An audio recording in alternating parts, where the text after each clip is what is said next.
विमल, पोलो, जुबा केसरी, हर पल मनाओ केसरी त्योहार। नमस्कार, आप देख रहे हैं राष्ट्र की बात। मैं हूं मानक गुप्ता, मेरे साथ स्टूडियो में राजकुमार भाटी और शांतनु गुप्ता। पता नहीं किसी बात पर स्टूडियो में अभी बहस शुरू हो गई थी। मैंने कहा थोड़ी देर रुको, शो शुरू हो जाए, दर्शक भी देख लें आखिर बहस किस मुद्दे पे हो रही थी। दरअसल बाकी मेहमानों से परिचय भी कराता हूं। दरअसल उत्तर प्रदेश में प्रयागराज में एक ऐसी स्थिति पैदा हो गई है जिससे बीजेपी के लिए काफी शर्मिंदगी हो गई है, योगी सरकार के लिए खास तौर पर। बीजेपी हिंदुओं की पार्टी मानी जाती है, ज्यादातर हिंदू बीजेपी को वोट करते हैं, यह भी कहा जाता है। बीजेपी हिंदुओं के अलावा किसी और का वोट चाहती भी नहीं है, बहुत सारे बीजेपी के नेता खुद ये बात कहते हैं। ऐसे में हिंदुओं के एक शंकराचार्य योगी जी की सरकार के खिलाफ ही, उनके प्रशासन के खिलाफ ही धरना अनशन पर बैठ जाएं तो जाहिर है स्थिति तो ऐसी हो जाएगी, अजीबोगरीब। लोग सोचेंगे ऐसा क्यों हो गया, मुख्यमंत्री खुद भगवाधारी हैं। ऐसे में शंकराचार्य स्वामी अविमुक्तेश्वरानंद सरस्वती बीजेपी सरकार को क्यों घेर रहे हैं, क्यों माफी की मांग कर रहे हैं, कह रहे हैं हमारा अपमान किया गया। और इसमें इंडिया गठबंधन के सारे घटक दलों के लिए बैठे बिठाए उनको हथियार मिल गया। पूरे देश में आज यही बहस हो रही है। शंकराचार्य जी बीजेपी से नाराज हो गए, मुख्यमंत्री योगी आदित्यनाथ से नाराज हो गए, ऐसा क्या हो गया? आपने पिछले 2-3 दिनों में इस घटना के बारे में पढ़ लिया होगा, देख लिया होगा, लेकिन फिर भी आपको आज याद दिला देता हूं, क्योंकि आज भी उसमें मुख्यमंत्री योगी आदित्यनाथ ने शंकराचार्य पर पलटवार किया है। उसके बाद शंकराचार्य ने न्यूज 24 से बातचीत करते हुए योगी जी को जवाब भी दिया है, वो अभी बताता हूं। लेकिन पहले जरा आपको याद दिला दूं कि हुआ क्या था। दरअसल 18 जनवरी को प्रयागराज में माघ मेले में वहां पर स्नान चल रहा है, तो मौनी अमावस्या का स्नान था, उसे एक विशेष स्नान माना जाता है। और शंकराचार्य स्वामी अविमुक्तेश्वरानंद सरस्वती अपने 200-300 समर्थकों, शिष्यों के साथ वहां पर स्नान करने गए और संगम नोस पर, जहां वीआईपी स्नान होता है, वहां पर वो पालकी में बैठकर स्नान करने जाना चाहते थे। प्रशासन ने वहां पर रोक दिया, पुलिस ने रोक दिया कि यहां काफी भीड़ हो जाएगी, आप पैदल चले जाइए 50 मीटर। बस वहीं कहा सुनी हुई और उसके बाद कुछ वीडियोस भी सामने आए जिसमें प्रशासन का कहना है कि शंकराचार्य जी के समर्थकों ने बैरिकेड तोड़ा, वहां पर मौजूद श्रद्धालुओं की सुरक्षा को खतरे में डाला। हमने तो सिर्फ इतना कहा था कि 50 मीटर पैदल चले जाइए, पालकी की इजाजत नहीं है। हम आपको शंकराचार्य का प्रोटोकॉल नहीं दे सकते क्योंकि वो मामला सुप्रीम कोर्ट में लंबित है। शंकराचार्य के समर्थक और शिष्य और प्रवक्ता ये कह रहे हैं, ये वीडियो भी दिखा रहे हैं, कह रहे हैं देखिए हमारे शिष्यों, हमारे समर्थकों के साथ कैसा बर्ताव हुआ, घसीटा गया, मारा गया, धक्का मुक्की की गई और हमको किसी साजिश के तहत स्नान करने से रोका गया। और उनके कुछ प्रवक्ता, कुछ नेता तो ये भी कहते हैं, मतलब कुछ समर्थक ये भी कहते हैं शंकराचार्य जी के, कि हमको जानबूझकर विपक्ष से जोड़ा जाता है, ऐसा कुछ है नहीं। हमने तो खुद राहुल गांधी को हिंदू धर्म से बाहर किया हुआ है, ऐसे में हमें कांग्रेस के शंकराचार्य कहकर बदनाम किया जाता है।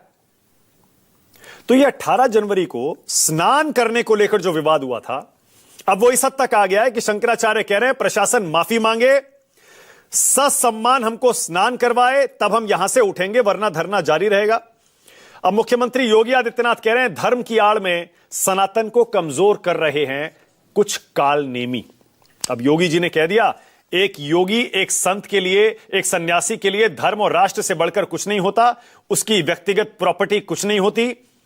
ऐसे बहुत कालनेमी होंगे जो धर्म की आड़ में सनातन धर्म को कमजोर करने की कोशिश करेंगे। देख रहे हैं लड़ाई कहां तक आ गई है। जरा सुनिए क्या बोले योगी जी और शंकराचार्य ने न्यूज 24 से बातचीत करते हुए क्या कहा, सुनिए। एक योगी के लिए, एक सन्यासी के लिए, एक संत के लिए धर्म और राष्ट्र से बढ़कर के कुछ नहीं हो सकता। अगर कोई राष्ट्रीय स्वाभिमान को चुनौती देता है तो हमें खुल करके उसके सामने आकर के खड़ा हो जाना चाहिए, तो उसकी चुनौती का मुकाबला करने के लिए खड़ा होना चाहिए। कोई धर्म के खिलाफ आचरण करता है, क्योंकि ऐसे तमाम कालनेमी होंगे जो धर्म की आड़ में सनातन धर्म को कमजोर करने की साजिश रच रहे होंगे। हमें उनसे सावधान होना होगा, उनसे सतर्क रहना होगा। सही कह रहे हैं, कुछ कालनेमी हैं जो सनातन धर्म को कमजोर कर रहे हैं, सनातन धर्म के धर्माचार्य को कमजोर कर रहे हैं, जो सन्यासी हैं उनको मार पीट रहे हैं, कमजोर ताकि हो जाए। जो बच्चे नए पढ़ने के लिए आ रहे हैं उनको मार पीट रहे हैं, ताकि कोई अब सनातन धर्म का अध्ययन न करे, ताकि आगे चल करके सनातन धर्म में गुरु न पैदा हो। कालनेमी ही तो है, और कौन है।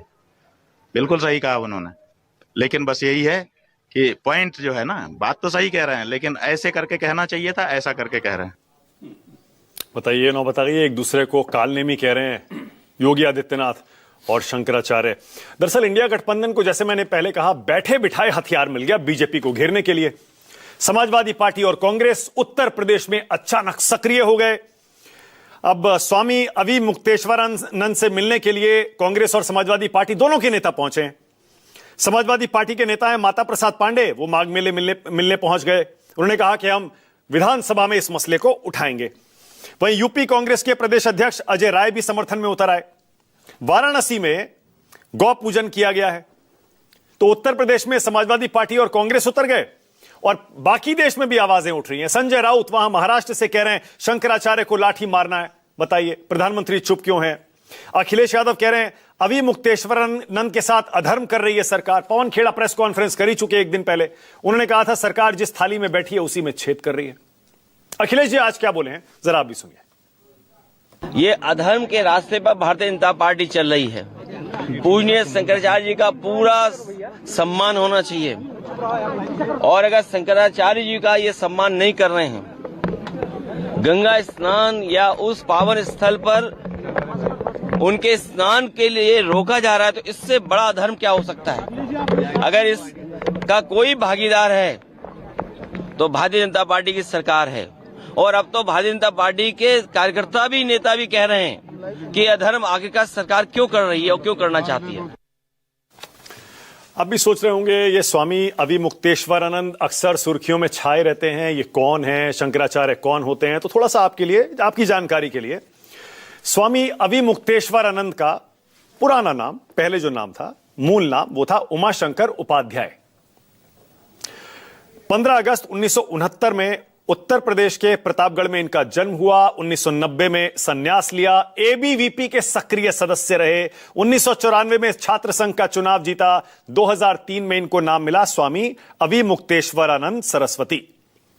कांग्रेस से जो बार बार इनको जोड़ा जाता था, क्योंकि प्रधानमंत्री नरेंद्र मोदी पर, बीजेपी पर हमलावर रहते थे, इनके सहयोगी कहते हैं यह सब झूठा है, नैरेटिव है, गलत धारणा बनाई जा रही है। फिर 2022 में स्वामी स्वरूपानंद के निधन के बाद ये शंकराचार्य बने, लेकिन मामला सुप्रीम कोर्ट में लंबित है। सुप्रीम कोर्ट ने 2023 में इनकी शंकराचार्य की नियुक्ति पर रोक लगा दी थी। पहले नरेंद्र मोदी के प्रबल समर्थक थे अवी मुक्तेश्वरानंद जी। जब 2014 में मोदी जी का नाम आया प्रधानमंत्री के लिए, खुलकर समर्थन किया था इन्होंने, लेकिन बाद में मोहभंग हो गया और मोदी जी के खिलाफ, बीजेपी सरकार के खिलाफ मोर्चा खोलते गए। कई मुद्दों पर घेरा। इनको बार बार कांग्रेस से जोड़ा जाता है। राहुल गांधी का एक बार बचाव भी किया, एक दो बार, लेकिन फिर राहुल गांधी को ही हिंदू धर्म से बाहर कर दिया स्वामी जी ने। अखिलेश सरकार पर भी नाराज हुए जब 2015-16 में लाठीचार्ज हुआ था। अखिलेश जी ने बाद में माफी भी मांगी थी। तो विवादों में अक्सर रहते हैं शंकराचार्य जी। हाल के दिनों में किन किन मुद्दों पर बीजेपी सरकार को घेरा शंकराचार्य जी ने, जरा याद दिला दूं। सबसे बड़ा मुद्दा जिस पर प्रधानमंत्री नरेंद्र मोदी से और केंद्र सरकार से नाराज हुए स्वामी जी, वो था गौ हत्या पर पूर्ण बैन, प्रतिबंध न लगाना। फिर वाराणसी में 150 मंदिर तोड़ने का मुद्दा। फिर अयोध्या में भगवान राम के मंदिर को आधा अधूरा प्राण प्रतिष्ठा कर देना, उस पर भी नाराज हुए थे। और फिर शेख हसीना को हिंदुस्तान में शरण देने पर भी नाराज हो गए थे स्वामी जी। वैसे देश में 4 शंकराचार्य होते हैं। शंकराचार्य कौन होते हैं? हिंदू धर्म में, सनातन में सबसे ऊंचा पद होता है हिंदू धर्म गुरुओं में शंकराचार्य जी का। 4 होते हैं। एक है श्रृंगेरी शारदा पीठ के रामेश्वरम में है जगत गुरु भारती तीर्थ। फिर गोवर्धन पीठ है पुरी में, निश्चलानंद सरस्वती।